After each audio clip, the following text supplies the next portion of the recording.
조갑제TV 시청자 여러분 안녕하십니까. 2020년 9월 1일 가을의 첫날입니다. 오후 5시 20분입니다. 요사이 글을 쓰고 싶어 하는 사람들이 많아지고 있습니다.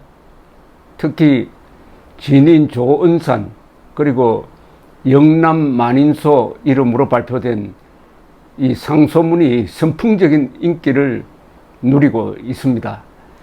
이제 글 잘 쓰는 사람들이 들고 일어날 때입니다. 이게 간단합니다.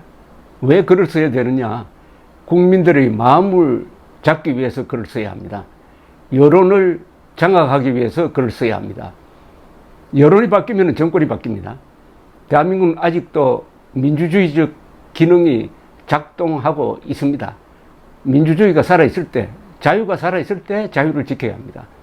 그 유력한 방법이 글을 쓰는 겁니다. 그런데 글을 쓸 수 있는 공간이 점점 넓어지고 있습니다.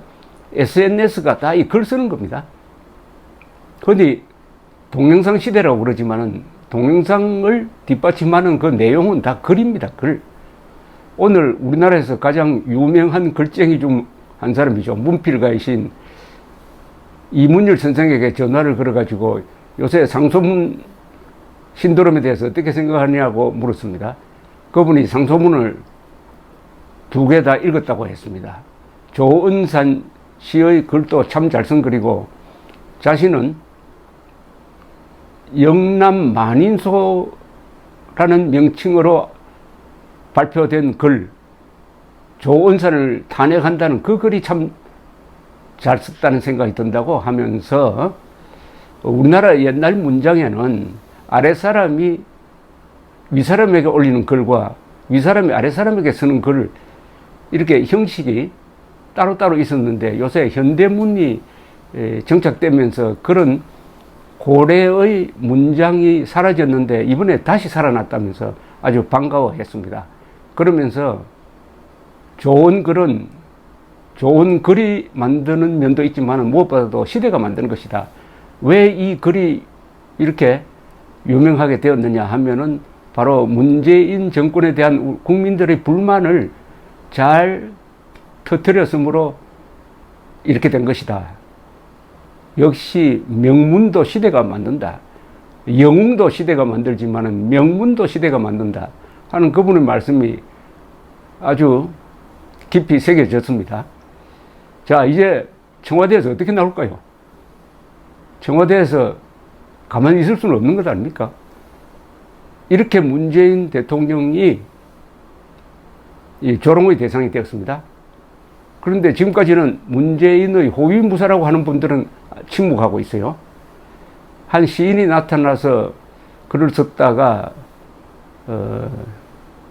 조은산 씨의 반격을 받고 그 글을 뭐 내린 건 아니지만은 비공개로 전환을 했습니다. 그것 말고는 조직적인 아주 반응이 나오지 않고 있습니다. 그러나 청와대는 청원 게시판의 취지에 따라서 답은 해야 됩니다. 벌써 40만 명이 동의를 했다고 합니다. 20만 명만 동의를 해도 답변이 나와야 되는데 이 답변이 어떻게 나올지 아주 궁금합니다. 이 두 분의 쓴 상소문 중에서 아주 참을 수 없는 모욕이 있습니다. 그러나 이게 풍자 형식으로 되어 있어요. 풍자를 공격할 수 있습니까? 풍자를 공격하면 코미디를 욕하는 것처럼 욕하면 우습게 되는 것처럼 더 우습게 되지 않을까 하는 생각도 듭니다. 풍자 문학의 말하면 가장 유명한 작품이 하나 있죠. 그게 이 스페인 사람 세르반테스가 쓴 돈키호테입니다. 16세기에 기사의 시대가 끝났는데 아직도 그 시대를 그리워하면서 돈키호테라는 그야말로 돈키호테가 기사로 행세하면서 만만한 말 잘 듣는 부하를 데리고 다니면서 온갖 기행을 벌이는 이야기입니다. 제일 유명한 장면이 풍차를 향해서 돌격하는 거죠. 풍차를 괴물이라고 하면서 돌격했다가 아주 코피 터지는 장면. 그런데 풍자를 향해서 문재인 정권이 돌격할 수 있을까? 그게 궁금합니다. 어떻게 나올지. 이 이문열 씨가 상당히 좋은 문장이라고 칭찬한 그 영남 만인소의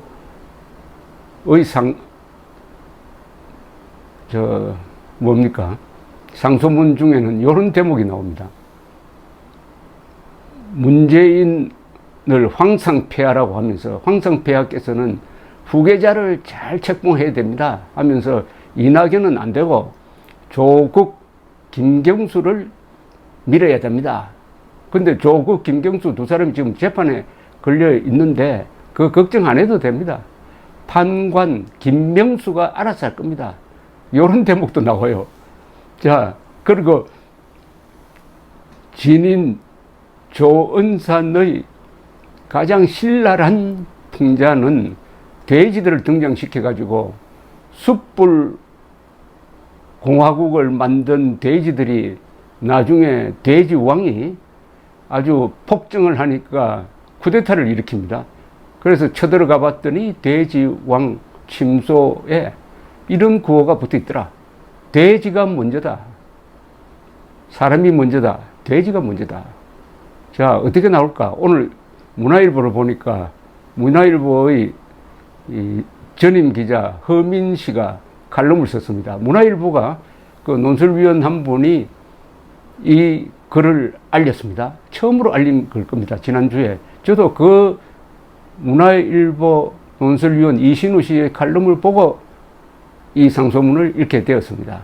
그 문화일보에서 아주 깔끔하고 잘 정리된 정치 칼럼을 쓰시는 이 허민 씨도 저처럼 걱정을 하고 있습니다.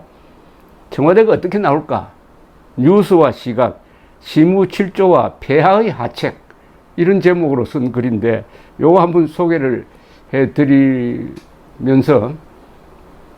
이해를 돕으려고 합니다. 허민 전임 기자, 시무 7조와 영남 만인소 등 옛 상소 형식을 빌린 이딴 청와대 청원 신도롬이 일파만파로 커지고 있다. 상소 파동은 문재인 대통령의 표정이 점점 엄숙해지고 말투가 거칠어지는 것과 때를 맞춰 검찰 내 권력수사팀이 산산조각나고 정권 비리 은폐가 국정 최우선 과제가 된 듯한 기간에, 그리고 추락하던 국정 지지율이 코로나19 재확산 이후 회복되는 묘한 시점에 이루어졌다. 여기 명언이 하나 나왔네요. 정권 비리 은폐가 국정 최우선 과제가 되었다. 경향 각지에 이름 없이 빛도 없이 파묻혔던 유림의 시대를 읽어내는 해석의 힘, 그들의 해학과 통찰이 놀라웠다. 문재인 문자에다가 황제할 때 제자입니다. 문제 재위 3년여 기간의 실정을 이보다 더 신랄하게 정리한 글들이 있을까 싶다. 문제 폐하는 이들 상소문에 어떤 책략의 비답을 내릴까? 상책과 중책과 하책이 있다. 상책은 민심의 귀를 기울이며 청원 내용 하나하나에 반성과 대안을 담아 진심 어린 답을 하는 것이다. 청원인의 호소를 깊이 새기며 헌법이 규정한 대로 국민 행복과 안전, 국가 안보를 책임지는 대통령으로서 건의 내용을 성실히 검토해 정책에 올바로 반영하겠습니다. 이러면 좋겠지만 기대하기 어려운 답변이다. 중책은 청와대가 청원 내용을 놓고 국정의 정당성을 내세우며 이론적 논박을 벌이는 것이다. 토론은 좋은 것이나 명백하게 실패한 걸 맞는다고 우기다 보면 10중 8구 유체 이탈 답변으로 흐를 가능성이 크다. 하책 중 하나는 대통령을 욕해서 불만이 풀리면 그것도 좋은 일이라며 마치 성인군자인 양 대응하지만 실은 답변을 피해가는 것이다. 청원 자체를 불경스럽게 여겨 가짜 뉴스로 몰아붙이고 경고 메시지를 주는 것도 하책에 속한다. 청와대가 일부 몰상식한 개신교계의 대중집회와 의료계의 집단 파업으로 코로나가 다시 맹렬히 확산하는 위기 상황에서 가짜 뉴스로 국정을 희화화하고 정부를 흔들려는 행태에 깊은 유감을 표하지 않을 수 없다며 분노를 표할 수도 있다. 상소문을 가짜 뉴스로 보는 것은 돈키호테가 풍차를 괴물로 보고 돌격하는 것이죠. 단언컨대 문 대통령과 청와대가 상책이나 중책을 택할 가능성은 그리 크지 않다. 그 이유는 첫째, 포용과 절제라고는 눈곱만큼도 찾아볼 수 없는 오만한 정권의 특성상 국정 실패를 자인하려 하지 않을 것이고, 둘째, 도덕적 우월감에 가득 찬 촛불 정권을 비판하는 자는 누가 되었든 상대할 가치 없는 적폐라는 인식을 갖고 있으며, 셋째, 시의 고금과 양의 동서를 막론하고 유사 독재와 전체주의적 길을 걷는 권력이 백성의 목소리를 경청하는 일은 없기 때문이다. 하지만 생각해보자. 시무7조는 청와대 게시판에 공개 전환한 지 4일 만에 청원 동의 숫자가 40만 명을 넘었었다. 청원 신도롬은 처처해서 갑론을박을 일으키며 한순간에 모든 이슈를 뒤덮었다. 이에 분노하든 반성하든 그들의 자유지만, 권력은 바람보다 빨리 녹고 바람보다 빨리 일어서는 민심의 변화를 민감하게 바라볼 필요가 있다. 걱정이라면 대통령을 둘러싼 인사들이 하지하책을 쓰지는 않을까 하는 점이다. 청원인의 거주지, 직장, 가족관계 등을 탈탈 털어 권력의 광적인 팬덤에 공격 좌표를 설정해주고 홍위병을 본떠서 문희병이라고 했습니다. 문희병의 토착 외구 토벌 명분으로 죽창을 쥐어주며 민주주의 이름으로 무차별 보복하게 하는 것이다. 이렇게 되면 정권을 향한 후폭풍은 불보듯 뻔하다. 바보가 아닌 이상 하지하의 책략을 피하는 게 상식이겠으나 이 정권이 걸어온 길을 보면 그럴지도 모르겠다는 생각이 든다. 그렇게 되면은 결국 더 상소문을 키워주겠죠. 더구나 글 쓰는 사람들이 더 들고 일어나겠죠. 전 국민 상소문 필자가 될지도 모르겠습니다. 돈키호테가 될 것이냐, 아니면은